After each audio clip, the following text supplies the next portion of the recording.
हाय नमस्ते, कसे आहात तुम्ही सर्वजण. प्लीज माझ्या चॅनलला सबस्क्राईब करा. मसाले भात करायचा होता. मसाले भाताची रेसिपी नव्हती म्हणून म्हटलं की करूया मसाले भात. टॅमॅटो आणि कांदा छान असे बारीक चिरून घेतल्यानंतर तेलामध्ये परतून टाकले आणि साईडला लसूण अद्रक कोथिंबीर दालचिनी लवंग ह्याची पेस्ट करून घेतली आणि तेलामध्ये हळद नाही टाकायची पांढऱ्या घटकासाठी.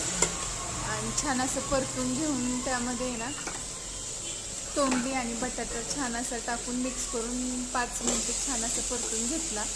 आणि नंतर त्यामध्ये ना भिजवलेला तांदूळ बासमती तुकडा होता माझ्याकडे, मग तो छान असा भिजवून धुवून वगैरे घेऊन तो छान असा परतून घेतला. आणि मग त्यामध्ये थोडा एक तांब्याभर पाणी टाकून छान असे 2 शिट्ट्यामध्ये भात तयार होतो. आणि नंतर वरणी थोडी घरकुल पुडी टाकली